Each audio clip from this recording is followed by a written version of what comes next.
ازيكم يا حلوين؟ عاملين ايه؟ يا رب كلكم تكونوا بألف خير. النهاردة بقى هعمل معاكم أسرع روتين ليوم الجمعة، حاجة كده خطف. مبدئيا انا كنت مظبطة كل حاجة يوم الخميس، يعني الروتين ده طازة، اتصور اتمنتج نزل على طول. مبدئيا كده انا كنت عاملة كل حاجة يوم الخميس، كنت مروقة ومظبطة الدنيا. عادة يعني بحب اغير الملايات واظبط الدنيا يوم الخميس عشان يوم الجمعة ما يبقاش ورايا حاجات كتير.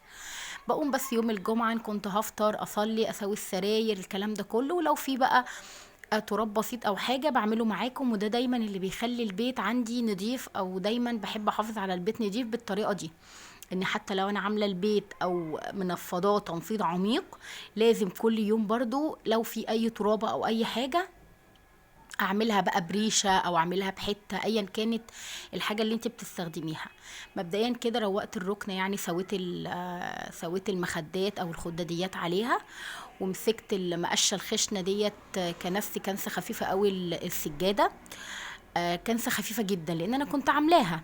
بس بحب بقى استخدم المقشه الخشنه دي لان هي بصراحه بتخرج اي حاجه على السجاده، في ترابه، في خيط، في اي حاجه بتخرجها بصراحه، فانا بحبها قوي. بالذات كمان ان انا السجاد بتاعي مفرغ كده من الجناب، فالمقشه دي بتنفعني. ولميت التراب، وبعد كده بقى مسكت الترابيزات وشلت المفارش من عليها ورحت عاملاها بالريشه.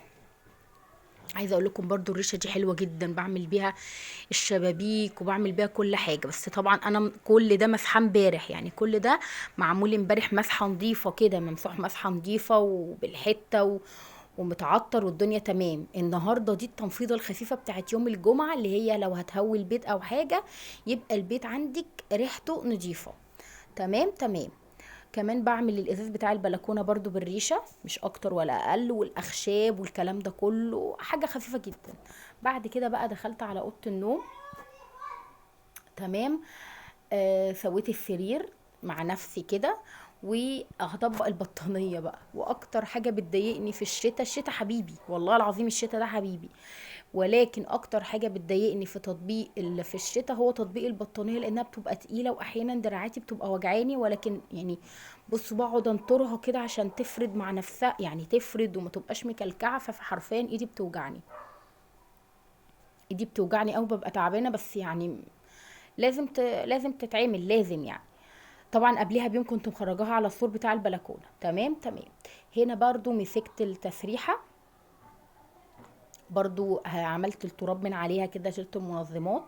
عايزه اقول لكم انا من ساعه حرفيا ما حطيت الحاجات في منظمات الكريمات وبرفانات جوزي والكلام ده كله، بقت سهله عليا قوي ان انفض التسريحه على طول بدل ما اشيل كل حاجه. بقيت اشيل المنظم كده ونفض تحت التراب وارجع الحاجه فيه تاني. طبعا امبارح برضو كنت منفضه المنظمات ومسحاها ومظبطاها.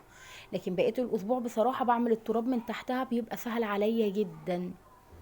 هنا كمان برضو بنفض الشباك برضو تنفيضه خفيفه.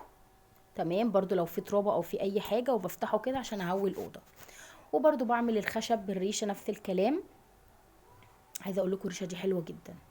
هنا بقى كنت دخلت على المطبخ، وانا اصلا محمد كان صلى وجاب فطار وهو طالع جاب سندوتشات. لان انا النهارده نازله ورايا كذا حاجه يعني هعملها، فبصراحه ما عمل يعني قلت لا انا مش هعمل فطار. فقال لي طب خلاص لما اصلي هجيب ايه سندوتشات وانا طالع. المهم جاب سندوتشات وكده، وانا ما كانش اصلا عندي حاجه كمان في المطبخ كتير. يعني كان عندي مثلا ازازتين ميه، دي بتاعت الشاي اللي انا بشرب فيها الشاي، لان انا بشرب الشاي مغلي، ما بعرفش اشرب الشاي الكشري ده.